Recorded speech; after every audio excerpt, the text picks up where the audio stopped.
कल मैं आपको कुछ बता रही थी, पहले मैं उसको बताऊंगी, उसके बाद हम आगे बढ़ेंगे, ठीक है।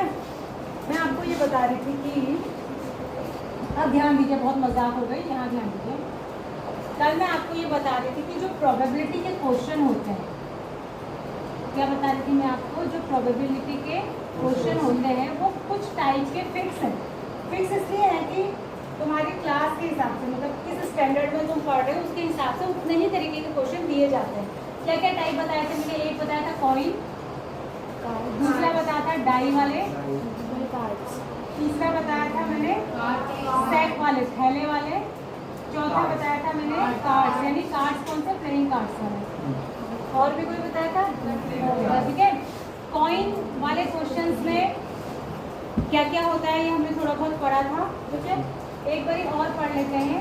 और एक जो सिंगल कॉइन होता है उसके दो फेसेस होते हैं। कितने फेसेस होते हैं? टू फेसेस होते हैं। तो इसको अगर हम एक बार टॉस करते हैं तो हमारे कितने आउटकम्स आ सकते हैं? दो आउटकम्स आ सकते हैं, हेड या टेल। क्या आ सकते हैं? हेड या टेल। अगर इसको दो बार टॉस करते हैं, एक सिक्के को दो बार उछाले या दो सिक्कों को एक बार उछाले, आउटकम सेम आते हैं। उस समय में आउटकम्स होते हैं 2 की पावर 2 यानी 4 होते हैं, और वो होते क्या है? Head head, tail tail, tail head और हेड टेल। 3 बार भी टॉस कर सकते हैं, पर 3 बार वाला मुझे नहीं लगता कि आपके स्टैंडर्ड में आएगा, वो 10th में पूछा जाता है 3 बार वाला। फिलहाल आप 2 बार वाला समझिए। डाई वाला मैंने कल आपको बता ही दिया था, अगर एक बार हम पासा फेंकते हैं लूडो का तो उसकी कितने आउटकम्स आते हैं? 6 की पावर 1 यानी 6, यानी कि क्या क्या आ सकते हैं? 1 2 3 4 5 6। इससे भी बहुत सारे क्वेश्चन बनाए जाते हैं, ठीक है। सेट वाले अभी मैं आपको बताऊंगी, अगर एक्सरसाइज में होंगे तो किस तरीके से, या वैसे भी बता दूंगी। कार्ड्स वाले की हम कल बात कर रहे थे, कल पढ़ रहे थे, यानी कि प्लेइंग कार्ड्स वाले। कल आपको मैंने नाम बताए थे, आपको याद है? Yes ma'am. कौन कौन से थे? डायमंड, क्लब और स्पेड। क्लब, स्पेड और स्पेड, स्पेड, ठीक है। ये हार्ट कैसे कलर का होता है? रेड। डायमंड भी red. Club black. Spade black. इसके कितने पत्ते होते हैं? 30। 30। ठीक है। और इसमें एक किंग होता है, इसमें भी एक किंग होता है, इसमें भी एक किंग होता है, इसमें भी एक किंग होता है, इसमें एक क्वीन होती है, इसमें भी होती है, इसमें भी होती है, इसमें भी। इसमें एक जैक होता है, इसमें भी एक जैक यानी गुलाम होता है, इसमें भी एक जैक होता है, इसमें भी एक जैक। इसमें भी एक एस होता है इक्का, इसमें भी होता है, इसमें भी होता है और इसमें भी होता है। ये जो है किंग, क्वीन और जैक, ये होते हैं फेस कार्ड। कैसे कार्ड है ये? फेस कार्ड्स हैं। यानी फेस कार्ड कितने होते हैं? 12। और ये 4 होते हैं इक्के, जिसमें से 2 रेड हैं और 2 क्या है? ब्लैक। इसी तरीके से रेड कलर के 13 + 13 26 कार्ड्स होते हैं, और ब्लैक कलर के भी 26 कार्ड्स होते हैं। तो ये बेसिक जो इन्फॉर्मेशन है प्लेइंग कार्ड्स के बारे में आपको होनी चाहिए, क्योंकि इससे बहुत सारे क्वेश्चन को बना देते हैं, बहुत तरीके के क्वेश्चन क्या करता है? इससे बना देता है, ठीक है। अब हम आते हैं क्वेश्चन, हम कहाँ पर थे कल? कहाँ पर थे? हार्ट का सेकंड था, हार्ट का सेकंड था, मैंने ध्यान से सुनिए। Probability of getting an S from a well shuffled deck of 52 cards. 52 cards के एक डेक में से, माने ढेर में से आपको एक पत्ता खींचना है, तो उसका इक्का होने की क्या प्रोबेबिलिटी है? तो फॉर्मूला तो वही रहेगा, probability of event is equals to favourable outcomes over total outcomes. Total outcomes favourable, हमारे फेवर में जो हमसे पूछा गया है उसके फेवर में कितने हैं? 4। कितने? 4 इक्के में से कोई भी हमारे हाथ में आ जाए तो इक्का ही आएगा, और नीचे टोटल कितने हैं? 52। देख लेंगे कि ये 4 से कटता है, 4 1 जा 4, 4 1 जा 4, 4 3 जा 12, तो प्रोबेबिलिटी हो गई 1/30। प्रोबेबिलिटी कितनी हो गई? 1/30। अब देखो एग्जाम में इसी क्वेश्चन को तरह तरीके से पूछ सकता है। वो आपसे ये पूछ सकता है कि आपने well shuffled deck of card में से एक पत्ता खींचना है, और इसकी क्या प्रोबेबिलिटी है कि वो हार्ट का इक्का निकले। किसका इक्का निकले? हार्ट का। किसका इक्का निकले? हार्ट का। तो हार्ट का इक्का तो पूरी गड्डी में एक ही है, तो अगर हम प्रोबेबिलिटी ऑफ इवेंट निकालेंगे तो हमारे फेवर में एक ही कार्ड है और टोटल कार्ड कितने हैं? 52। तो उसकी उस समय प्रोबेबिलिटी कितनी हो जाएगी? 1/52। और अगर वो पूछे कि डायमंड का इक्का निकले तो भी 1/52, वो भी एक ही है। अगर वो पूछे क्लब का एस निकले तो भी 1/52, और अगर वो पूछे स्पेड का निकले तो भी प्रोबेबिलिटी कितनी हो जाएगी? 1/52। लेकिन अगर वो ये पूछे कि रेड कलर का इक्का निकले, आपने एक पत्ता खींचना है और इक्का कैसे कलर का आना चाहिए? रेड। तो रेड कलर के फेवर में हमारे पास कितने इक्के हैं? 2। और टोटल कार्ड्स कितने हैं? 52। तो तब प्रोबेबिलिटी हो जाएगी 1/26। ठीक है। तो इस तरीके से अलग अलग तरीके के वो क्या बनाता है? क्वेश्चन बनाता है। क्या बनाता है? क्वेश्चन। अब आ जाइए इसके अगले क्वेश्चन में। Probability of getting a red Apple. ये कुछ एप्पल्स दिखाए गए हैं आपको, दिख रहा है? दिख रहा है या नहीं दिख रहा है?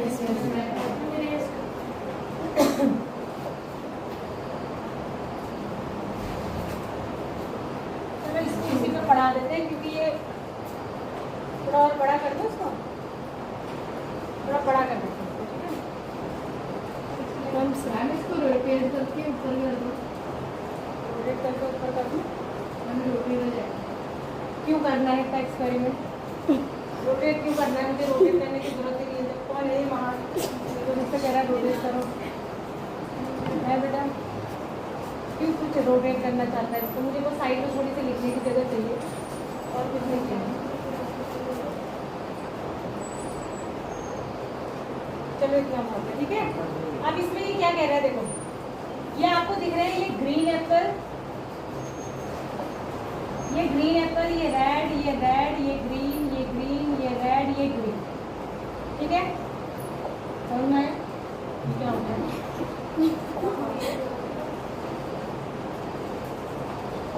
ठीक है। तो अब इससे क्या पूछा? Probability of getting a red Apple. आपको इसमें से मान लिया ये टोकरी है, ये थैला है समझ लो, जो आपको दिखाई नहीं दे रहा है कि इसके अंदर क्या है। आपने ऐसे इसके अंदर हाथ डाला और एक एप्पल निकाल लिया, तो इसकी क्या प्रोबेबिलिटी है कि आपके हाथ में एक रेड एप्पल आ? तो पहले आपको ये पता होना चाहिए कि इसके अंदर एप्पल कितने हैं टोटल। तो इसके अंदर टोटल एप्पल कितने हैं? 7। टोटल एप्पल कितने हैं? 7। और इसमें से रेड कितने हैं? 4। 1 2 3 4। और ग्रीन कितने हैं? 3। अब प्रोबेबिलिटी किसकी पूछ रहा है? Red Apple. प्रोबेबिलिटी किसकी पूछ रहा है? Probability of event is equal to, तो रेड की पूछ रहा है, तो रेड के फेवर में कितने एप्पल हैं? 4। और टोटल कितने? 7। तो प्रोबेबिलिटी हो जाएगी 4/7। और अगर आपसे ये पूछता कि ग्रीन एप्पल आपके हाथ में आए तो हो जाती 3/7। अब ये भी पूछ सकता है, आपसे पूछता कि ग्रीन आपके हाथ में नहीं आए, उसकी क्या प्रोबेबिलिटी? ग्रीन नहीं आए तो क्या आएगा? अरे उसमें 2 ही टाइप के हैं ना, तो ग्रीन आपके हाथ में नहीं आएगा तो कैसा आएगा? रेड। तो फिर यही हो जाएगी 4/7। मतलब आपको क्वेश्चन घुमा के भी दे सकता है, डायरेक्ट नहीं पूछा उसने। रेड एप्पल हाथ में आने की प्रोबेबिलिटी नहीं पूछा उसने, कहा आपने थैले में हाथ डाला, आपने एक एप्पल निकाला, तो इस बात की क्या प्रोबेबिलिटी, क्या संभावना है कि आपके हाथ में ग्रीन एप्पल नहीं आए। तो आपने झट से समझ जाना है कि ग्रीन नहीं आए मतलब रेड आएगा, तो प्रोबेबिलिटी क्या हो जाएगी? 4/7। या ये भी कह सकता है कि रेड ना आए, तो रेड नहीं आएगा मतलब आप समझ जाएंगे कि 2 ही टाइप के तो हैं, तो क्या आएगा हाथ में? ग्रीन आएगा। या आपसे ऐसा कहे कि इसमें ये एक टोकरी है या एक सैक है, थैला है, इसके अंदर जो है ग्रीन एप्पल है और रेड एप्पल, सेम क्वेश्चन है, और आपने थैले में हाथ डाला और आपने निकाला, तो इसकी क्या प्रोबेबिलिटी है कि आपके हाथ में एक ऑरेंज आए? 0। ऑरेंज उसके अंदर है ही नहीं, तो कहाँ से आएगा? तो ऐसे भी क्वेश्चन बनाता है, ठीक है। आप क्या प्रोबेबिलिटी है कि आपके हाथ में एक बनाना आए, कहाँ से आएगा? है ही नहीं उसके अंदर। या कभी ऐसा भी पूछ लेता है, एक सेट है, एक थैला है, उसके अंदर ब्लू बॉल्स है, रेड बॉल्स है, ग्रीन बॉल्स है, आपने थैले में हाथ डाला और एक बॉल निकाली बिना देखे, तो इसकी क्या प्रोबेबिलिटी है कि आपके हाथ में एक येलो कलर की बॉल आए? 0। येलो नहीं है उसमें, आपसे ये भी पूछ सकते हैं कि जैसे ब्लू है 3, रेड है 5 और ग्रीन है 2। आपने थैले में हाथ डाला और इसकी क्या प्रोबेबिलिटी है कि आपके हाथ में ग्रीन कलर की बॉल नहीं आए। तो नहीं आए मतलब तो या तो रेड आएगी या ब्लू आएगी, यानी 5 + 3 यानी 8, प्रोबेबिलिटी हो जाएगी 8/10। उसके अलावा जो है उनको ऐड करके टोटल से डिवाइड करेंगे, फिर इसको कट करेंगे तो प्रोबेबिलिटी हो जाएगी 4/5। बात समझ में आ गई? तो क्वेश्चन को ट्विस्ट करके भी देता है, जरूरी नहीं सीधा सीधा क्वेश्चन पूछे। क्लास 8 में आप क्लास 4 में या 3rd में नहीं है, तो क्वेश्चन को इस तरीके से भी पूछ सकता है। क्लियर है? आगे आते हैं। Number 1 to 10 are written on 10 separate slips. 10 अलग अलग स्लिप्स हैं। क्या है? 10 अलग अलग स्लिप्स हैं, मैंने पेपर के टुकड़े 10 अलग अलग ले लिया। कितने ले लिए? 10 अलग अलग ले लिए। 10 अलग अलग क्या ले लिए? पेपर की चिट्स बना दी आपने। उसमें आपने 1 से लेकर 10 तक नंबर लिखे। कितने लिखे? देखो, एक ये हो गया, 2 3 4 5 6 7 8 9 और 10। इसमें आपने 10 पर्चियाँ बना के इसमें 1 2 3 4 5 6 7 8 9 10 तक नंबर लिख दिए। इतना समझ में आ रहा है? अब ये पूछ रहा है 1 नंबर ऑन 1 स्लिप, मतलब एक स्लिप पे एक नंबर लिखा है, कैप्ट इन अ बॉक्स, और इन सब पर्चियों को फोल्ड करके आपने एक डिब्बे में डाल दिया। इसके अंदर आपने सारी पर्चियां इसी के अंदर डाल दी। ठीक है? जैसे आप डालते हैं, वो खेलते हैं ना पर्ची निकालने वाला गेम। ठीक है? और इनको मिक्स कर दिया अच्छे से। 1 slip is chosen from the box without looking into it, what is the probability. अब आपने किसी से कहा कि इसमें से एक स्लिप निकालो बिना देखे हुए, तो इस बात की क्या संभावना है? अब क्या पूछ रहा है? देखो, इस बात की क्या प्रोबेबिलिटी है कि गेटिंग अ नंबर 6 आने की क्या प्रोबेबिलिटी? 6 कितने हैं इसमें? टोटल कितने हैं? 10। तो प्रोबेबिलिटी हो गई 1/10। बल्कि हर नंबर को निकालने की प्रोबेबिलिटी 1/10 ही होगी, क्योंकि हर नंबर एक ही स्लिप में एक ही बार लिखा हुआ। ठीक है? आगे पूछा getting a number less than 6 से छोटा नंबर आने की प्रोबेबिलिटी। 6 से छोटे कितने नंबर हैं? ये 6 से छोटे हैं 1/2। तो ये 5/10 बेटा, हमारे फेवर में 5 नंबर हैं। इनमें से कोई भी हाथ में आएगा तो 1/5 कहाँ आता है? कट करके 1/2 क्या आएगा? 1/2। अगर ये पूछा जाए 5 से बड़ा नंबर आने की, तो भी 1/2 ही होगी।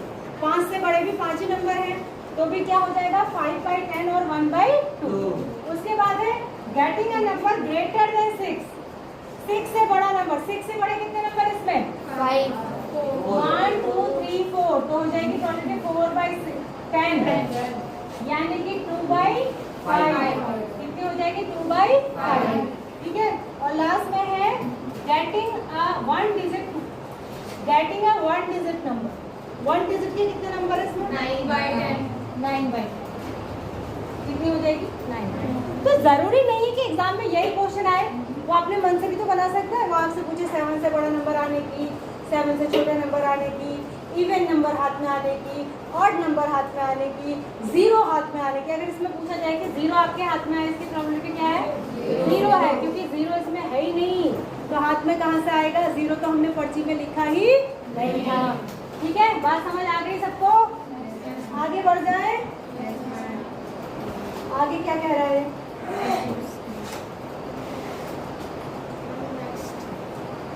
If you have a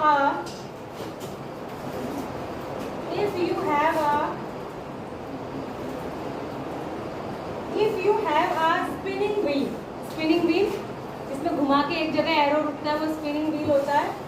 ठीक है? With 3 green sectors, 1 blue sector and 1 red sector. ठीक है? What is the probability of getting a green sector? एक स्पिनिंग व्हील है। क्या है? बोलो। स्पिनिंग व्हील है। ऐसा क्या है? Spinning wheel. इसमें ये कह रहा है 3 तो ग्रीन सेक्टर है, 1 2 3, ये ग्रीन है। ठीक है? 1 ब्लू सेक्टर, एक सेक्टर क्या है? ब्लू है, एंड 1 रेड, और एक सेक्टर ये है रेड। ऐसे सब बराबर होंगे, सारे इक्वल होंगे। होंगे, क्योंकि मैंने ऐसा बना दिया 5 इक्वल बनाएंगे, ठीक है। अब ये क्या कह रहा है, what is the probability of getting a green sector. तो टोटल सेक्टर कितने हैं, 5। टोटल सेक्टर कितने हैं, 5, और ग्रीन सेक्टर कितने हैं, 3। तो प्रोबेबिलिटी क्या हो जाएगी, 3/5। तो प्रोबेबिलिटी आसान है कि टफ है, आसान। ठीक है। ग्रीन सेक्टर है 3, टोटल है 5, तो प्रोबेबिलिटी हो जाएगी 3/5, ठीक है। उसी तरीके से कह रहा है what is the probability of getting non blue sector, मैंने ब्लू नहीं होना चाहिए, ब्लू सेक्टर नहीं आना चाहिए आपके हाथ में, 4/5। तो ब्लू नहीं आना चाहिए तो बाकी के 4 हो जाएंगे, तो क्या हो जाएंगे 4/5।